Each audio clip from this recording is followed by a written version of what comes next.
각자 개인적으로 신앙생활에 뭐 우여곡절이 있겠고 굴곡도 있고 뭐 여러 가지가 있겠지만 저의 신앙생활에 뭐라고 표현해야 되나요? 굴곡점, 뭐 위기, 뭐 이런 게 몇 번 있었던 것 같아요.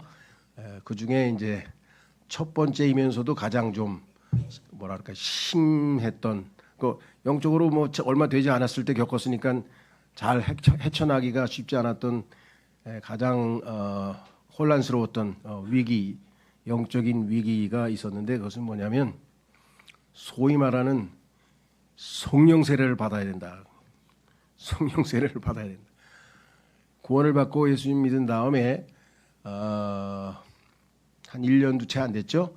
1월 달에 구원받고 아마 8월 1일 날인가 그 내가 소속된 선교단체에 여름 수련회를 갔는데 거기에서 그동안에 전혀 그런 얘기가 없으시던 분이 그 말씀 사역자 되시는 분이 성령 세례를 받아야 된다는 거예요.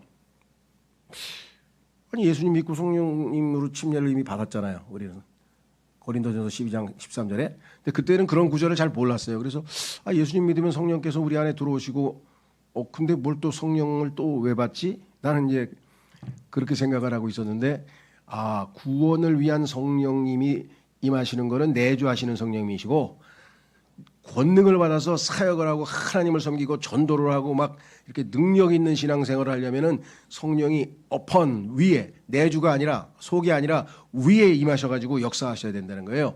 그게 성령 침례라는 거예요. 성령 세례라는 거예요. 그래서 그 증거가 뭐냐니까 방언을 해야 된다는 거예요.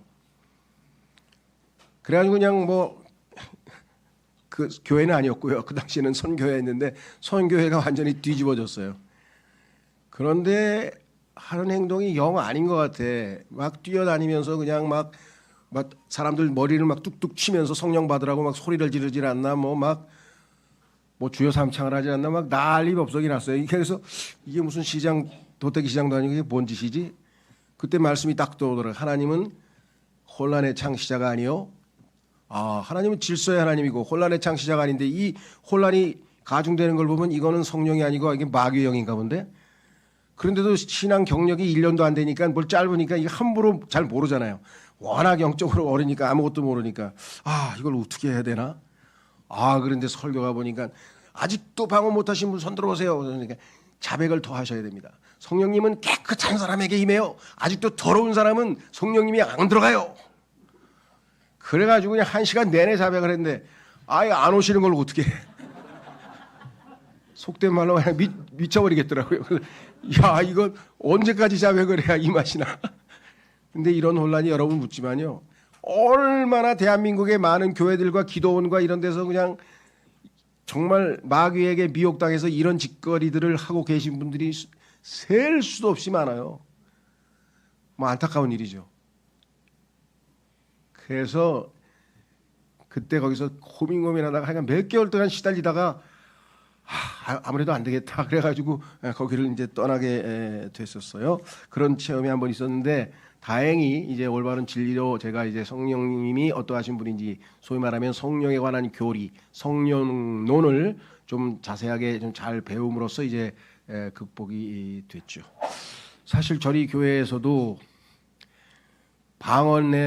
방언하시는 분인데 제가 우리 교회 계속 다니시려면 방언은 하셔도 되는데 집에서 혼자 하시고 교회에서는 하지 마시고 두 번째 성도들하고 방언에 대해서 이렇게 토론이나 논쟁이나 하지 마세요. 그랬더니 알겠다 그러고 다니다가 어떻게 하다가 약간 뭐 방언에 대한 얘기가 나왔나 그래요.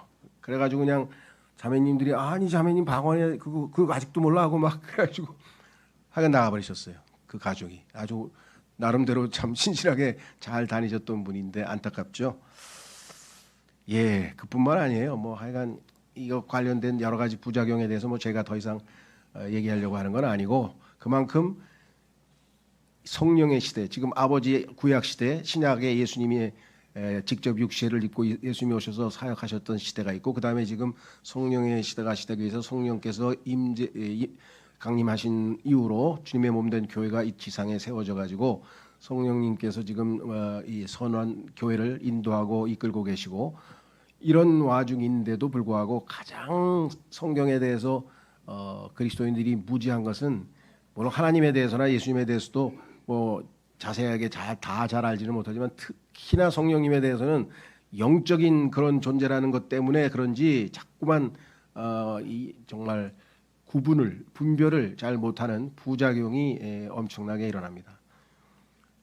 궁금하시면 이따 여기 지금 점심시간에 하는지 모르겠는데 하여간 요 앞에 가시면 바로 옆 건물에 구로순복음교회에 있는데 막 집에 가실 때 그냥 막 성령이 하면서 막 이렇게 안수기도 하는데 막 길에서도 해줘요. 받고 싶으신 분은 거기 가서 받으셔도 돼. 양복 입고 가니까 내가 거기 교인인 줄 알고 막 이리 오시라 그래가지고 아니에요, 괜찮아요. 자, 그래서 우리는 예수 그리스도께서 성령론에 대해서 제대로 공부하고 싶으신 분은 저희 교회의 성경학교, 예전엔 신학원이죠, 성경학교에서 한 학기 동안 성령론, 성령님은 누구이신가, 성령님의 이름과 칭호는 무엇인가, 성령님의 역사는 어떠하신가, 그래서 성령님에 대해서 자세하게 교리적으로 설명해 놓은 것이 있기 때문에 공부해 보시면 좋을 것 같고, 오늘은 예수 그리스도께서 마지막 다락방 설교를 하시면서 거기에서 성령님의 사역에 대해서 집중적으로 언급을 해 놓으신 것을 통해서 예수님께서 십자가를 지시고 하늘로 올라가시기 직전에 가장 중요한 성령님의 사역에 대해서 언급해 놓으신 것을 우리가 오늘 살펴보려고 합니다. 자, 십자가를 앞에 두신 예수 그리스도께서는 모든 공식 사역을 마치고 마지막으로 제자들과 다락방에서 사적인 교제를 가지시고 여기서 제자들의 발을 씻겨 주셨죠. 중요한 설교를 하셨고 이것을 다락방 설교라고 얘기를 했습니다. 예수님의 설교 가운데 수없이 많이 했지만 성경에서 언급된 설교는 소위 말하는 산상설교, 유대인들에게 하신 겁니다. 천년왕국, 예수님이 재림하실 때 천년왕국의 헌법이죠. 원래는 예수님이 초림 때도 유대인들이 예수님을 제대로 믿고 받아들였으면은 바로 천년왕국이 필요 없었으니까 바로 하늘의 왕국의 헌법이 될 뻔했는데 거부했기 때문에 사실은 나중에 천년왕국이 왔을 때 헌법이 되고, 그러면 그리스도에는 그거를 안 읽어도 되냐? 그건 아니죠. 하나님이 이 땅의 천년왕국에서 다스릴 때 어떠한 기준에 의해서 다스리실 것인지 하나님에 대해서 배우려면은 열심히 공부를 해야죠, 당연히. 그러나 우리에게 직접적으로 적용돼서 그것을 반드시 지켜야만 되는 그런 의미로 받아들이면 안 됩니다. 교리적으로는 유대인과 관련되어 있는 것이죠. 자, 그래서 산상설교가 있고 두 번째로 또 유명한 설교는 잘 아시는 것처럼 올리브산 설교, 재림 때 제자들이 예수님 언제 오십니까? 다시 오십니까? 재림 언제 일어납니까? 마지막 때 언제입니까? 세상의 끝이 언제입니까? 하면서 자꾸 이 세상 사람들도 이 세상의 끝, 종말 뭐 이런 거에 나오면은 관심들이 있는 것처럼 아마 제자들도 거기에 관심이 있었던 것 같아요. 그래서 그 설교가 마태복음 24, 25장에 나와 있고요. 그 다음에 이제 아주 이 땅의 이 교회 시대의 중요한 핵심적인 설교, 정말 내적인 내면에서의 설교, 내면과 관련된 우리 속사람과 관련된 설교를 요한복음 14, 15, 16장에서 아주 중요한 설교를 하셨어요. 그래서 장소가 다락방이기 때문에 다락방 설교 이랬습니다. 예수님의 3대 설교인데요. 그 중요한 설교를 하셨고, 그리고 대제사장으로서 기도를 하셨습니다. 하나님께 마지막으로 기도하시고, 이 설교에서 주님께서는 그리고 내가 아버지께 기도하겠노라. 그리하면 그분께서 너희에게 또 다른 위로자를 주시리라. 이로써 그분께서 너희와 함께 영원토록 거하려 하심이니. 자, 신약에서는 성령님께서 우리 안에 내주하셔서 들어오시면 끝까지 갑니다. 이제 영원까지 가죠. 구약 시대에는 아시다시피 성령님께서 계셨다가 나가셨다가 떠나시기도 하시고, 제일 유명한 사람은 사울이죠. 사울에게 계시던 하나님의 영이 사울을 떠나버렸다는 얘기가 나오고, 삼손에게서도 하나님의 영이 떠났다가 나중에 또 다시 돌아오시기도 하고, 구약 시대에는 내주하고 그냥 머물러 계신 게 아니라 필요한 경우에 내주하셨다가 떠나시기도 하고 이런 일이. 다윗은 그게 두려워서 성령님을 거두어 가지 마시라고, 성령님이 안 떠나가시면 좋겠다고 회개 기도하면서 시편 51편에서 고백하는 걸 보면 성령님이 떠나가시기도 하셨구나. 구약에서는. 그러니까 신약과는 다르다는 얘기죠. 신약에서는 여기 영원토록 거하려 하심이니, 구약 시대하고 다르니까 성령님이 떠나갔다 뭐 이상한 소리 하지 말아라 예수님께서 말씀하셨죠. 자, 이 약속은 성취되었습니다. 뒤이어 이 위로자이신 성령님의 인격을 소개하셨고, 14장에서 마지막으로 성령님의 핵심 사역을 다음 세 가지로 요약하셨습니다. 성령이 오시면 어떤 일을 할 것인가, 하나님께서 왜 보내주셨는가 잘 생각해보라, 잘 기억하라. 자, 첫 번째는 성령님의 생각나게 하시는 사역이라. 생각나게 하시는 사역. 자, 생각난다, 잃어버리지 않도록 기억나게 해준다는 얘기겠죠. 확인해 보겠습니다. 요한복음 14장 26절. 요한복음 14장 26절에 보시면 이렇게 써 있어요. 그러나 아버지께서 나의 이름으로 성령이신 위로자를 보내시리니 그분께서 너희에게 모든 것들을 가르치실 것이요. 자, 성령님께서 가르쳐 주신다. 두 번째 초점은, 가르친 얘기는 밑으로 좀 나중에 가서 얘기하고요. 여기에 내가 너희에게 말한 것은 무엇이나 너희에게 모든 것들을 기억나게 하시리라. 그렇죠? 예, 기억나게 하시리라 그랬어요. 성경에 보면은 사복음서에 있는 내용을 볼 때, 야, 이 사람들이 어떻게 이 사복음서를 다 기록했지? 그렇죠? 그 예수님께서 하신 거를 어떻게 거기다 메모해 놓은 것도 아닐 텐데, 그렇다고 뭐 구전에서 이야기하던 거 뭐 이렇게 그냥 뭐 조각조각 모아가지고 했을까? 조각조각 모아서 구전에서 모을 수도 있어요. 그 방법이 틀렸다는 건 아니지만, 그렇다 할지라도 그것만으로 하면은 기록된 성령에 대한 권위가 있을 수가 없는 거죠. 그렇죠? 성령님께서 기억나게 해주시고 성령님께서 기록하라고 하신 것만 여기다가 기록해 놨겠죠. 예, 그래서 누가복음 1장 1절에서 4절에 보면 누가복음과 사도행전을 기록한 누가가 내가 이러하게 기록했다. 성경 기록에 대해서 얘기를 해요. 자, 보시겠습니다. 누가복음 1장 1절에서 4절까지. 많은 이들이 우리 가운데서 가장 확실히 믿게 된 그 일들에 대한 진술을 정연하게 제시하려고 착수하였으므로, 야, 예수님께서 태어나실 때부터 시작해가지고 승천하실 때까지 요 기록들을 잘 기록해 놔야 되겠다. 이건 정말 중요하다. 이렇게 해서 이런 사람들이 한둘이 아니었다. 이게 많은 사람들이 있었는데, 그들이 초기부터 목격자들이자 말씀의 사역자들인 우리에게 그것들을 전달했던 바로 그때, 초기부터 예수님과 처음부터 예수님의 사역을 직접 목격했던 당사자들이죠. 12사도들. 그다음에 말씀의 사역자들이죠. 그것을 전달해 줬어요. 사람들이. 우리가 다 기억해서 이렇게 기록해 놨다. 3절. 맨 처음부터 모든 것들을 완전히 이해하고 있는 나로서도. 누가는 의사입니다. 뭐 우리 교회도 의사 있는데요. 정말 존경스러워요. 왜? 그 원서를 막 얼마나 많이 공부를 했는지, 이거를 다 읽고 공부를 했나? 그래서 저희 큰아버지 중에 의사가 한 분 있었는데 나한테 당부하더라고요. 딸 낳으면 의사 시키지 마라. 그래서 왜 그러니까 딱해서 못 보겠어. 그 여자애들이 공부를 하는데 얼마나 공부를 하는지 막 남자면 그래도 어떻게 좀 체력이 된다고 치지만, 그래서 그런 얘기를 하더라고요. 그래서 여자 의사를 저는 존경해요. 야, 대단한 일을 하신 분들이구나. 그리고 원서도 그 좀 어렵습니까? 전부 다 그 영어로 된 책을 다 거의 다 외워야 되는 판인데, 어쨌거나 그래서 완전히 이해하고 있었다는 얘기는 뭐냐면, 이 의사가 꼼꼼하게 다 확인한 거예요. 누가를 시켜서 하나님께서 데오필루스 각하 당신에게 정연히 기록하여 보내는 것이 좋을 듯 하였으니, 그래서 처음부터 끝까지 잘 정리해서 내가 딱 예수님이 이렇게 사셨습니다 하고 보내드릴 테니까 받아서 읽어보십시오. 그게 누가복음이에요. 여기서 있죠. 당신이 가르침을 받아온 그 일들의 확실성을, 주변에서 이런저런 가르침을 받았을 텐데 그게 확실하다는 것을 당신으로 하여금 알게 하려 함이니다 하면서 이제 누가복음이 시작이 되는 거예요. 근데 그 역할을 누가 하셨어요? 성령님께서 다 기억나게 해주셨다. 이게 생각나게 해주셨다는 거예요. 자, 그래서 사복음서 기록이 완성이 됐고요. 두 번째는 사도행전 기록도 마찬가지입니다. 사도행전에 나와 있는 기록들로 요한복음 15장 26절에 보면 뭐라 그랬습니까? 그러나 내가 아버지께로부터 너에게 보낼 그 위로자 바로 아버지께로부터 나오시는 진리의 영께서 오실 때면 그분께서 나에 관하여 증언하시리라. 예수님에 대해서 증언하시고, 그다음에 그리고 너희 역시 증거하리니 너희가 초기부터 나와 함께 있었기 때문이라. 그래서 예수님과 관련된 모든 기억들을 기억나게 하시고 생각나게 하셨는데 그중에 증거 구절이 하나 남아 있어요. 성경에 한번 확인해 보겠습니다. 사도행전 20장 35절. 읽습니다. 굳이 안 찾으셔도 돼요.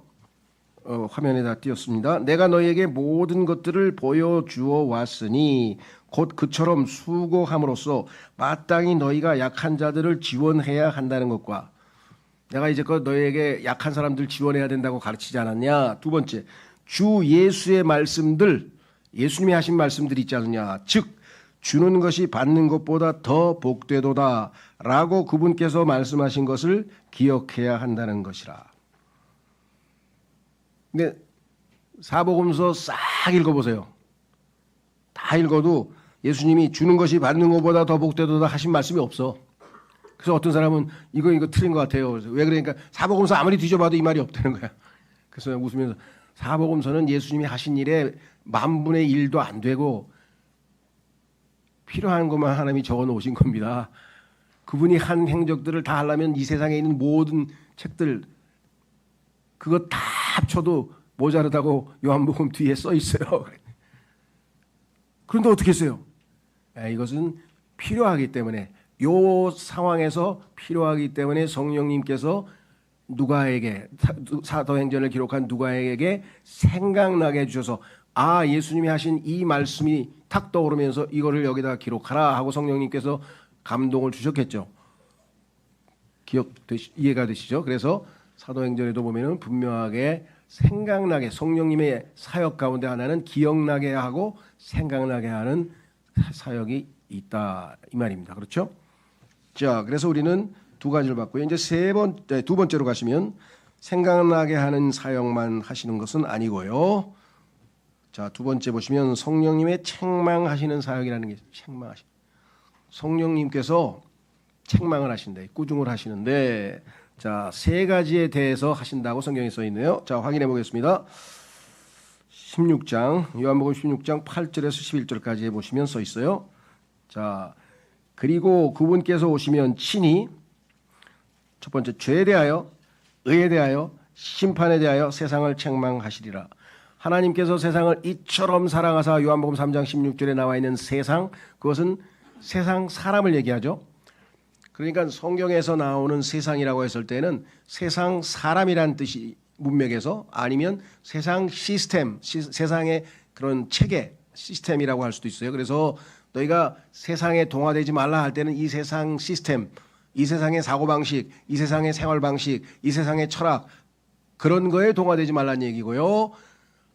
어떤 분은 성경에 모순이 됐어요. 왜? 요한복음 3장 16절에 하나님께서 세상을 이처럼 사랑하셨다 그랬는데 갑자기 요한 1서 똑같은 요한이 쓴 책에 보니까 너희는 세상을 사랑하지 말라. 세상과 세상에 있는 것들을 사랑하지 말라. 사랑하란 말입니까? 하지 말란 말입니까? 문맥을 잘 보셔야죠. 문맥을. 앞에 있는 것은 죄인들, 세상에 있는 사람들을 예수님이 사랑하셨다, 하나님이 사랑하셔서 예수님을 보내셨다는 얘기고 뒤에 있는 것은 이 세상의 사고방식, 이 세상의 철학, 이 세상의 생활방식, 이 세상의 라이프 스타일, 시스템 이것 따라가면 뭐예요? 더럽혀지고 속돼지고 막 죄악의 구렁텅이로 더 쓸려가니까 그거를 사랑하지 말라는 뜻이겠죠. 자, 그래서 오해 없으시면 되겠고요. 자, 그래서 세상은 여기 세상 사람들이에요. 이 세상에 있는 사람들을 어떻게 책망하시는가 세 가지. 첫째, 죄에 대하여라면 죄에 대해 책망하신다는 내용은 뭐냐 설명해 주십니다. 그들이 나를 믿지 아니하기 때문이요. 여기 계신 분은 뭐 안 놀라는데요. 세상 사람들이 어떤 사람들이 성경을 잘 보는 사람이 예수님 안 믿으면 죄예요? 그게 죄인데요. 아니 나는 뭐 살인, 강도 나 이런 걸 죄로 알았는데 그건 죄가 아닌가요? 그럼? 그건 죄들입니다. 예수님을 믿지 않는 그 죄가 생산해내는 생산품들이고요. 죄의 본질은 예수님을 믿지 않는 겁니다. 예수님을 믿지 않으면 죄들이 우리의 행동으로 표출됩니다. 아, 그래요? 아니 난 예수 안 믿는데 난 도덕적으로 깨끗하게 잘 살고 있는데 그럼 뭐라고 답변하시겠어요? 그건 당신의 관점에서, 당신의 생각에서, 아니면 세상에 있는 사람들이 이 사람 굉장히 의롭게, 굉장히 훌륭하게 도덕적으로 사시는구나, 그렇게 평가하는데, 하늘에 계신 하나님께서 보니까 당신은 의인이 아니라 그러시네. 기준은 그거죠. 자, 그래서 죄들, 그것이 구체적인 행위들 하나하나 다 그것에 대해서 책망하시는 게 아니라, 사실 그거는 다 이미 십자가에서 예수님께서 다 용서하신 거잖아요. 그럼 한 가지만 남았네, 한 가지만. 자, 이것을 뭐라고 했느냐? 나를 믿지 아니하기 때문이요 라고 했습니다. 여러분 잘 아시는지 모르겠네요. 율법, 모세의 율법이죠. 구약에 하나님께서 이스라엘 백성에게 주신 모세의 율법, 총 613가지로 되어 있어요. 근데 그 중에 이러한 것은 하지 말라, 살인하지 말라, 거짓말하지 말라, 하지 말라, 말라는 365개, 하라는 248개, 총 613가지예요. 그래서 하지 말라라는 것을 우리가 어기고 하면 그걸 영어로는 commission이라고 그래요. commit a suicide, 자살을 하다. commission 행한다는 뜻이거든요. commission. 그런데 하지 말라가 아니라 하라 그랬는데 안 하면 요거는 omission이라고 그래요. 빼뜨려 먹었다 그랬어요. 빼먹었다 그래가지고. 그래서 죄는 두 가지로 돼 있어요. 하라고 하나님이 하지 말라 그랬는데 저지른 죄하고, 하라 그랬는데 우리가 안 한 거하고. 그런데 구원받지 못하고 지옥에 가는 죄는 딱 하나예요. 그건 뭐냐? 한 가지만 안 하면 지옥 가. 근데 한 가지만 하면 지옥에 안 가. 그 한 가지가 뭐예요? 나를 믿으라. 예수님께서 나를 믿지 않는 게 죄라는 거예요. 나를 믿지 않는 게. 그러니까 예수 그리스도를 믿으면 하나님 앞에서 뭐예요? 의롭다고 인정받는 거 아니에요. 더 이상 죄인 취급을 안 당하는 거잖아요. 무슨 말인지 알겠어요? 그러니까 예수님은 본질을 얘기하는 거예요. 죄에 대해서 성령님께서 책망하는 것은 너 어제 거짓말했어, 너 어제 나쁜 짓 했어, 너 어제 엄마 주머니에서 돈 훔쳤어, 너 그런 거 책망 안 하는 거예요. 그런 거 책망하는 게 아니라 너는 왜 예수 그리스도를 안 믿니? 네가 지은 모든 죄값을 예수님께서 다 십자가에서 너를 대신해서 하나님께서 심판을 받으셨는데 그 예수 그리스도를 신뢰하지 않아? 그 예수 그리스도를 믿지 않아? 그 진리의 사랑을 거부하고 있는 거야? 그분이 너를 위해서 얼마나 희생적인 일을 하셨는지 그거를, 그분의 사랑과 희생을 인정을 못하겠어? 그거 하나뿐이에요. 너희는 내 아들에게 입맞추라. 아들을 믿으라. 너희는 그의 말을 믿으라. 하나님께서 요구하시는 게 딱 하나예요. 그래서 이 세상에 하나님이 정죄하시는 죄는 한 가지를 안 하는 거예요. 하나님의 아들이신 예수 그리스도를 믿지 않는 것. 이거는 성령님께서 깨닫게 해주셔야지, 인간의 머리로는 예수 안 믿는 게 왜 죄지? 이게 왜 죄일까? 그거 머리로 이성으로 해결될 게 아니에요. 그렇죠? 성령님께서 그래, 내 죄로 인해서 하나님께서 자기 아들을 보내셔서 아들의 순종으로 예수님이 내 대신 고난과 고통과 천대와 멸시와 모든 걸 받으시고 십자가에서 죽으심으로써 내 죄값이 다 치러졌는데 이제 너희는 나를 믿으라. 하나님께서 예수님을 믿을 때 하나님의 의이신 예수님을 나에게 선물로 주셔서 영원한 생명을 주시고 나는 이제 의롭다고 하나님 앞에 법적으로 칭의, 의롭다고 선포될 텐데 이걸 안 하면 죄다 이거죠. 성령님이 깨닫게 해주시는 사역입니다. 두 번째, 지금도 계속 하고 계시죠? 2000년째 하고 계세요. 여러분은 그 덕에 지금 여기 와 있는 거예요. 성령님께서 예수님 안 믿는 게 죄라는 걸 깨닫게 해주셔가지고 여기 와 있는 거예요 지금. 두 번째, 의에 대해서. 의인상 많죠. 우리나라에는 LG 의인상이라는 게 있더라고요. LG 그룹에서 아마 의롭게 산 사람을 이렇게 도와주나 봐요. 또 국가에서도 있어요. 지자체에서도 있어요. 의인상. 의롭게 살고 막 너무 이렇게 도덕적으로 이렇게 훌륭하게 산 사람을 자꾸 표창을 해가지고 이 세상이 하도 죄악으로 험하니까 사람들에게 조금씩 어떻게 좀 바르게 살아보려고 이렇게 캠페인을 하는 모양인데, 그렇죠? 그건 사람들이 보기에는 의롭죠.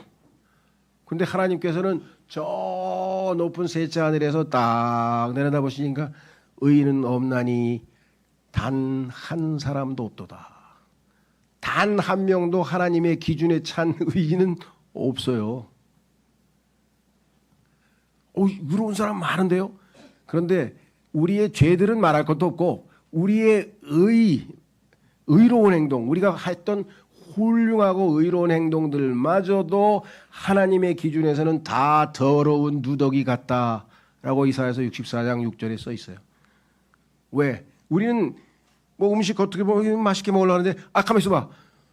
여기 지금 뭐 막 균이 막 잔뜩 붙어 있어. 막 이거 뭐라 그래요? 그 오염돼 있어 지금 여기. 이거 무슨 살모넬라도 있고 지금 이거 먹으면 너 큰일 나네. 죽는다 죽어. 하나님께서 내려다보시면 정결하신 그분의 눈으로 보면 우리의 의로운 행동마저도 다 더러운 누더기 같다 그랬는데 자기 의를 가지고 하나님 앞에 나아가서 견주어 가지고 다 어떻게 되겠습니까? 이 천칭이라 그래서 이게 평행 보면 그 저울에 기울겠죠. 한쪽으로. 그게 구약 성경에 보면은 너는 하나님하고 이렇게 딱 쟀는데 한쪽으로 기울어서 안 돼 하고 하나님이 억셉트 받아들이지 않은 왕이 벨샤살이라는 왕이 있었잖아요. 자, 그래서 우리는 두 번째 의에 대해서 기준이 뭐냐? 예수님은 쉽게 설명했는데 우리는 좀 어려운 것 같아요. 의에 대하여라면 요한복음 16장 10절에 내가 나의 아버지께 감으로 너희가 나를 더 이상 보지 못하기 때문이라. 이게 왜 의에 대한 걸까요? 하나님 앞에 의롭다고 인정받는 사람은 저 밑으로 안 가고 저 위에 계신 하나님께로 아버지께로 간다 이 말이에요. 그런데 이 세상에 있는 사람 중에서 아버지께로 간 사람 누가 있습니까? 죽은 후에 아버지께로 당당하게 들어가신 분은 예수님 한 분밖에 없어요. 그러니까 나의 의의 기준에 미치지 못하면 하나님께서 너를 의롭다고 인정할 수 없다 이 말이에요. 그죠? 그래서 아버지께로 간다 이게. 다른 모든 이 땅에 존재하는 뭐 현자가 됐던 뭐 철학자가 됐던 뭐 도덕가가 됐던 스승이 됐던 누구도 다 어디로 갔어요? 다 밑으로 갔어요. 아버지께로 올라가신 분은 예수 그리스도 한 분이다. 그래서 그분이 나를 받아들여 주어야 그분과 함께 위로 하나님께로 가는 것이죠. 그래서 아버지께로 갈 수 있는 길은 딱 하나라 그랬잖아요. I am the way. 내가 그 길이야. 그 길을 걸어와야 아버지께로 가. 나로 말미암지 아니하고는 아버지께로 갈 수가 없어. 그래서 의의 기준이 하나님은 예수님이에요. 예수님하고 똑같이 맘먹는 사람 와 내가 받아줄게. 그 예수님의 인생을 읽어보고 그렇게 사셨으면 예수 믿지 말고 그냥 가세요. 그럼 받아주실 거예요 하나님께서. 욥기에도 써 있어요. 너 이렇게 살았으면 받아줄게 하고 써 있어요. 인간의 의의가 예수님하고 똑같을 정도의 수준이 되면 받아는 주는데 그런 존재가 없기 때문에 문제죠. 세 번째, 심판에 대하여라면 너 예수님을 안 믿으면 죄인이고 그러면 의롭지 못해서 하늘나라로 못 가고 그러면 네 운명이 심판을 받아. 그럼 그 심판이 뭐예요? 이 세상의 통치자가 심판을 받기 때문이라. 이 세상의 통치자, 마귀, 사탄, 뭐 고소자, 뭐 이름이 다양하게 붙어있는 이 악한 자, the wicked, 그 사악한 자, 어디로 갑니까? 나중에 불호수, lake of fire, 불호수로 던져서 영원한 고통의 장소에서 놀랍게도 하나님께서 한 가지 위안을 허락하셨어요. 거기서는 위로가 없어요. 위안을 받을 게 하나도 없어. 절망이야. 모든 게 절망인데 마귀가 거기서 위안을 받는다고 성경에 써 있어요. 뭔 위안을 받을까요? 쫙 돌아보니까 우와 내 똘마니들이 왜 이렇게 많어? 나를 따라서 지옥까지 온 사람들이 왜 이렇게 많어? 흐뭇한 거예요 그냥. 우리가 예수 그리스도에게 기쁨을 안기는가 마귀를 흐뭇하게 할 존재인가 한번 가면 잘 생각해 보세요. 이 땅에 태어나서 마귀를 흐뭇하게 하고 인생을 끝낸다는 건 얼마나 비참한 일인가. 다시 돌아오셔서 자 그래서 우리는 책망하시는 사역을 지금도 계속하고 계십니다. 그러니까 여기저기서 구원받는 사람이 생겨나는 거지 그런 성령님의 책망하시는 역사가 없이 어떻게 이 세상 사람들이 예수님을 믿고 구원받겠어요? 그건 기적이에요. 성령님께서 이루시는 기적이고요. 세 번째, 성령님의 계시하시는 사역이 있어요.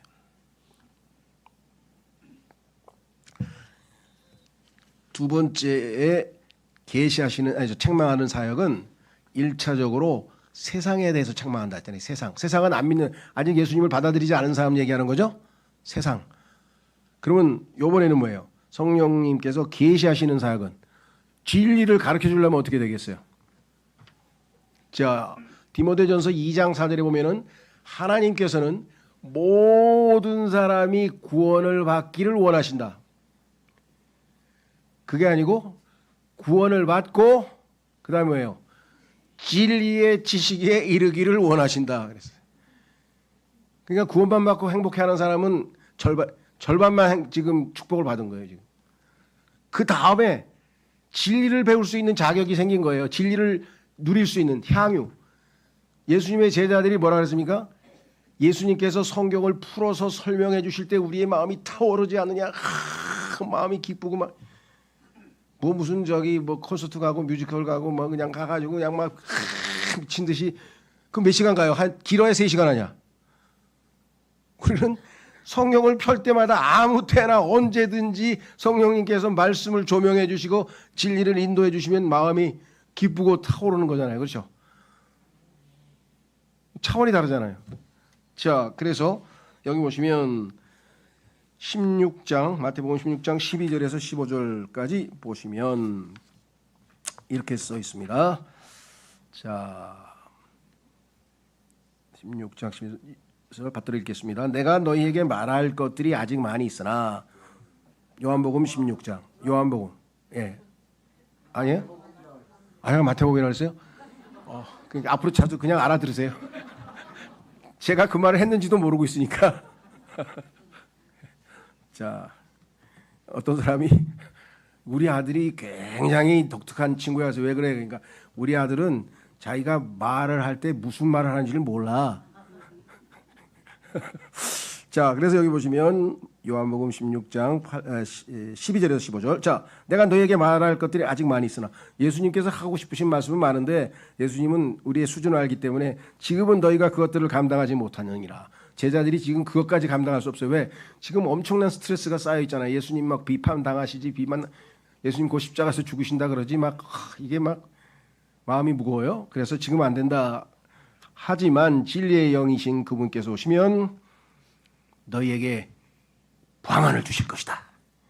이렇게 해서 가시면 안 되고요. 오시면 그분께서 너희를 모든 진리 가운데로 인도하시리라. 그러니까 죽을 때까지 다 배워도 안 돼요. 그래서 영원토록 진리를 배워야 돼요. 영원토록 주님 알아야 돼. 자, 이는 그분께서 자신에 관하여 말씀하지 아니하실 것이기 때문이요. 다만 무엇이든지 그분께서 들으실 것을 친히 말씀하시리라. 그리고 그분께서는 다가올 것들을 너희에게 보이시리라. 자, 우선은 여기 보시면 한 가지 요건 그냥 참조로요.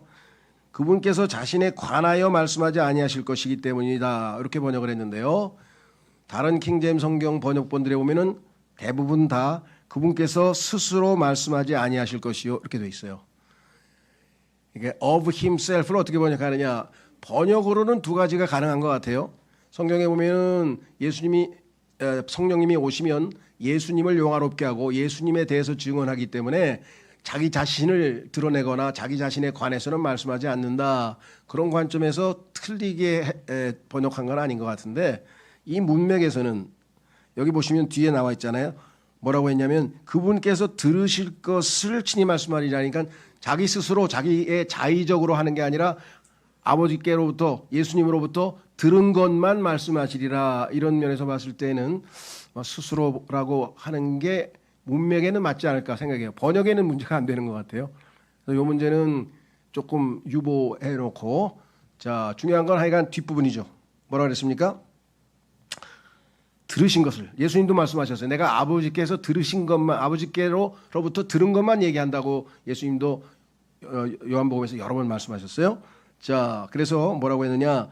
그리고 그분께서는 다가올 것들을 너희에게 보이시리라. 그분께서 나를 영화롭게 하시리라. 그러니까 성령님이 오신 목적은 성령님이 영광 받으러 오신 게 아니에요. 그래서 여러분이 자꾸만 성령님 하면 성령님께서 그만해라. 예수님, 예수님, 그리스도, 그리스도. 네 입에서 그게 나와야 내가 역사하는 거지. 왜? 내가 그 일을 하러 왔는데. 예수님, 예수님, 그리스도, 예수 그리스도 하면은 내 안에서 누가 역사하고 있는 거예요? 성령님이 역사하고 있는 거야. 그런데 막 성령님, 성령님 하면은 지가 지 얘기가 아닌데? 잘못하면 악한 영이 성령님을 빙자해가지고 자기가 성령 노릇하는 이게 미혹의 영이에요. 이거 굉장히 위험합니다. 조심하셔야 돼요. 자, 그래서 뭐라고 얘기했는가? 아버지께서 가지고 계시는 모든 것들은 내 것이라. 그러므로 내가 말하기를 그분께서 내 것으로부터 취하실 것이요 그것을 너에게 보이실 것이라 하였느니라. 그러니까 예수님으로부터 받아서 그것만 그대로 전달하는 것이 성령님께서 이 땅에 와서 하실 사역이다. 이렇게 말씀을 하셨죠. 자, 그래서 우리는 이제 3번으로 갑니다. 성령님의 계시하시는 사역. 자, 모든 진리 가운데로 인도하신다. 13절에 나와 있었죠. 예. 아까 하나님께서는 우리가 진리의 지식에 이르기를 원하신다 그랬잖아요. 그래서 그 진리의 지식을 가르치기 위해서 교회에 목양자들과 선생들이라고 하는 선물을 주셔서 그들이 교회에서 그걸 가르치는 역할을 한다 그랬잖아요. 그래서 교회를 정의를 내리기를 진리의 기둥과 터라 이렇게 말씀하셨잖아요. 그렇죠? 예. 그래서 진리를 가르치고 계시하시고 알려주시고 이렇게 하는 것이 바로 모든 성령님의 믿는 그리스도인들에게 하시는 첫 번째요 가장 중요한 사역이라. 성령님으로부터 권능으로 저의 질병을 치유하여 주시옵소서 막 그런 기도하지 마시고 주님께 치유 기도를 하지 말라는 얘기가 아니라 성령님께서 하시는 가장 중요한 것 약속하신 대로 저를 진리 가운데로 모든 진리 가운데로 인도해 주십시오. 조명을 해 주십시오. 이 말씀이 무슨 말인지 도저히 모르겠습니다. 깨닫게 해 주십시오. 알게 해 주십시오. 이렇게 해야지 여기 나와 있는 역사가 일어나겠죠. 그렇죠? 자, 그래서 진리 가운데로 우리에게 인도해 주시기 위해서 하나님께서 기록하신 책들이 뭐냐? 자, 아까는 과거의 행적들을 기억나게 하시기 위해서 생각나게 하시기 위해서 사복음서를 기록하게 도와주셨고 예수님에 대해서 증언할 때 사도행전을 기록해. 그러면 나머지 모든 서신들은 다 우리를 진리 가운데로 모든 진리 가운데로 인도해 주시기 위해서 성령님께서 역사하셔서 기록해 놓은 책이다 이 말이에요. 그러니까 성령님께서 기록하신 책을 성령님이 해석을 하고 설명을 해야 우리가 깨달을 수 있지. 가서 신학을 공부하고 막 학문을 공부하고 막 무슨 성경 해석학을 공부하고 그거 공부해가지고 성경을 못 깨달아요. 예, 그래가지고 그 해석학 뭐 이런 거 열심히 하신 분들이 신학자들 중에서 전부 다 뭐라 그러는지 아세요? 아, 요한계시록 정말 너무나 놀라워요. 그랬더니 그거 위험해. 그거 읽으면 큰일 나. 읽으면 안 돼, 안 돼. 계시록 읽지 말라요. 신학자들이 이게 위험하다고. 성경에는 그거 읽으면 복 받는다고 써 있는데 그 사람들은 위험하다 그러면 그걸 학문으로 되면 안 되죠. 성령님께서 깨닫게 해주시면 우리가 그 말씀을 통해서 축복을 누린다 이렇게 성경에 써 있습니다. 자, 그래서 우리는 서신서에 대해서 말씀드렸고 마지막 앞으로 일어날 일들을 계시하신 요한계시록이죠. 미래에 일어날 일들을 쫙 특히 이제 휴거 이후에 휴거는 요한계시록 4장에 있습니다. 요한에게 교회를 예표하고 있는 요한에게 이리로 올라오라 하는 음성과 함께 올라가 보니까 와우 요한복음 4장 올라갔어요. 그랬더니 4장 5장의 셋째 하늘의 모습이 쫙 펼쳐졌어요. 여러분들이 지금까지 가본 중에서 뭐가 제일 멋있나요? 뭐 세계 7대 불가사의 중에서 뭐 가보신 거 좀 있어요? 뭐 알람브라 궁전 있나? 뭐 페트라 뭐 하여간 있잖아요. 난 잘 모르겠네. 하여간 7대 불가사의가 있대요. 뭐 저 바벨론에 무슨 다리인가 뭐 있고 여러 가지 있대. 근데 뭐 이거 하수 폭포도 볼 사람도 있고 뭐 별거 다 보겠지. 뭐 오로라를 또 요즘 또 뭐 신기하다고 보러 가는 관광 코스가 많더라고요. 별거 다 구경해 봐야 그렇죠. 예, 진짜 놀라운 것은 뭐냐? 앞으로 이 세상에서 예수 그리스도께서 재림해서 이 땅에 천년 왕국을 세울 때까지의 모든 디테일한 시나리오가 쫙 요한계시록 6장서부터 쫙 서 있어요. 4장, 5장에서는 그것을 주관하시는 예수 그리스도의 모습이 하나님의 살해당하셨던 같은 어린 양으로 쫙. 그래서 백악관을 안 가요, 저는. 오라 그러지도 않지만. 매일 백악관이 아니라 그 백악관 보다 훨씬 더 높은 곳이죠. 셋째 하늘에. 성경만 펴면 바로 셋째 하늘 가가지고 쫙 보고, 그 다음에 내가 입주할 아파트도 딱 새 예루살렘 보면 다 나오는데, 아직 아마 거의 준공됐을 것 같은데. 뭐하러 백악관을 가요? 예. 자, 그래서 우리는 일어날 일도 성령님께서 다, 그래서 성령님의 사역은 신약 성경, 서신서, 사도행전, 그 다음에 사복음서, 사도행전, 서신서, 계시록을 전부 기록하고 그 기록된 말씀을 우리로 하여금 understand 하도록 interpret 해석해 주시는 역사를 하시러 오셨구나. 이거를 배워. 이거는 제껴놓고 막 성령님의 부수적인 몇 가지 역할 그냥 권능, 복음 전할 때 권능을 입히시는 거 당연히 중요합니다. 그게 다 중요하다는 게 아니라 예수님이 말씀하시는 우선순위가 있잖아요. 이것이 핵심 사역이에요. 성령님의. 그리고 많은 부차적인 사역들도 많아요. 당연히 많죠. 이것을 놓쳐서는 안 된다는 것. 자, 그래서 우리는 앞으로 일어날 일들에 대해서 계시하실 것이다. 이렇게 분명하게 말씀을 했고요. 14, 15절 한 번 더 읽겠습니다. 요한복음 16장 14. 그분께서 나를 영화롭게 하시리라. 여러분께서 예수 그리스도를 영화롭게 하고 있다면 그것은 성령님의 역사예요. 어마어마한 겁니다. 이는 그분께서 내 것으로부터 받으실 것이요 그것을 너희에게 보이실 것이기 때문이라. 자, 그래서 우리는 먹든지 마시든지 그다음에 뭐예요? 무엇을 하든지 다 하나님께 영광을 돌리라 그랬는데, 영광을 돌릴 수 있는 방법은 성령님께 의지하고 의탁하고 성령님께 우리 자신을 내어드려서 성령님께서 나를 통제하셔야 그분께서 나를 도구로 쓰셔서 예수 그리스도를 영화롭게 할 수 있다 이 말이에요. 그렇죠? 그래서 하나님께서 왜 성령님을 삼위일체 중에 한 분이신 그 성령님을 이 시대에 우리에게 보내셨는지 깊이 한번 묵상해 보시고 이 혜택을 우리가 다 누려야 될 거 아니겠어요? 그렇죠? 예. 그래서 다시 한번 성령님에 대해서 묵상할 수 있는 좋은 시간을 가졌습니다. 시간에 우리 다 같이 기도하겠습니다. 오늘 주신 말씀 통해서 성령님, 제가 예수님을 믿지 않을 때 무엇이 죄인지 알게 해주시고 하나님의 의이신 예수님의 수준이 되지 않을 때 내가 아버지께로 갈 수 없는 자격 없는 자였는데 예수 그리스도를 믿고 이제 하나님의 의이신 예수님을 받아들여서 하나님 품으로 가게 돼서 이 세상의 통치자와 함께 저 멸망의 운명에서 벗어나게 해주신 것 감사합니다. 이 땅에서 영적 소경으로 아무것도 알지 못하고 어디로 가는지 무엇을 해야 되는지 무엇이 옳은지 무엇이 그른지 알 수 없는 이 세상에서 진리 가운데로 인도해 주시고 기록된 말씀을 통해서 진리의 지식에 이르도록 도와주고 계신 것 감사합니다. 주님 오실 때까지 성령님의 사역을 통해서 진리를 알고 다시 오실 주님에 대한 소망을 갖고 이 땅에서 오직 말씀을 붙들고 주님을 따르겠습니다. 다 같이 기도하겠습니다.